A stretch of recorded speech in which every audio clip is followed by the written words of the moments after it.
Okay, if you want to start the timer now.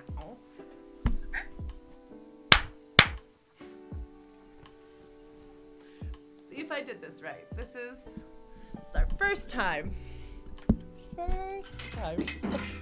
There goes the clitoris.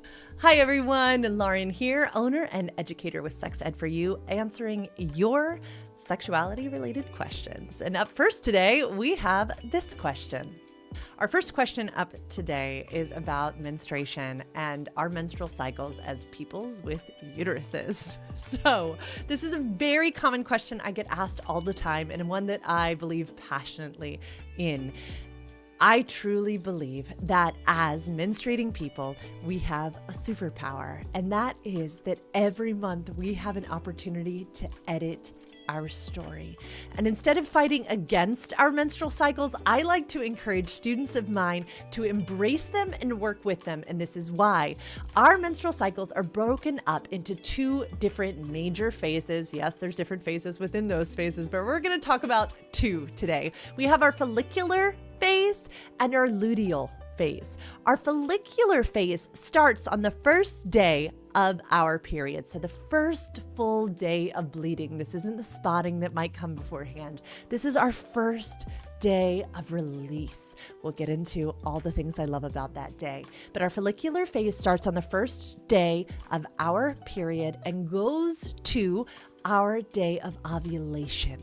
That is our follicular phase. Then we go into our luteal phase, which starts on ovulation and goes to the first day of our next period. And that's how those are divided into two different phases. But I want to talk about what really we can do within those phases and what you might experience and how you could apply it to exercise, creativity, work, rest, and so many other things. So within the follicular phase, you're going to have your menstruation time. And I like to call this your reflective phase. This is an opportunity to, like I said before, edit to your story, to release that which no longer serves you, to think about all of the different things that you do not care to carry with you into this next month. Let it go. Take some time to journal, take some time to laugh it off, take some time to make plans for your next month. If you have more questions, feel free to reach out to me. I teach a mindful menstruation masterclass, and it is fabulous for focusing more on this reflective phase. Second, we have our dynamic phase. So this is going to be after menstruation is over, going into ovulation. You're going to feel really freaking powerful, and I want you to embrace it. This is a time, if you're an athlete or if you're a long distance runner or if you're a dancer or something like that, so you are going to feel really powerful. This is the time specifically to hit the gym and try for those PRs. Try for those things that really make you feel strong. Embrace it and celebrate this hyper strong time of the month. Then we're going to move into ovulation and our luteal phase. I like to call this your expressive phase. Some people would say that they're a little extra horny at this time of month. Some people would say that they feel just really drawn to the types of people that they are romantically and sexually drawn to. I also would encourage you that if you have any deals you need to make, now is the time to do this. You're going to feel extra strong and extra capable and extra able to commune. And on that note, I also want to point out that if you are not in a partnered relationship, seek out communion with other people during this expressive phase. You're going to be craving human relationships, so make sure that you have time to connect with a buddy, go on a movie date with a friend, have that relational time, because it's when you're going to be at your best. Then we're going to enter that time of the month that so many people with uteruses kind of get mocked about.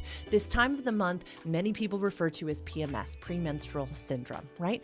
Instead, I want you to start to view it as your creative phase. This is the time to write that poetry, write that new song, paint that picture, take that hike and take a gorgeous photo of the sunrise. Embrace it. If you feel moody, let yourself express your creativity. Again, look at these 4 different phases that we as menstruating people have been able to experience within a 24 to 32 day cycle. Go with it, feel it, embrace it, and lean into it.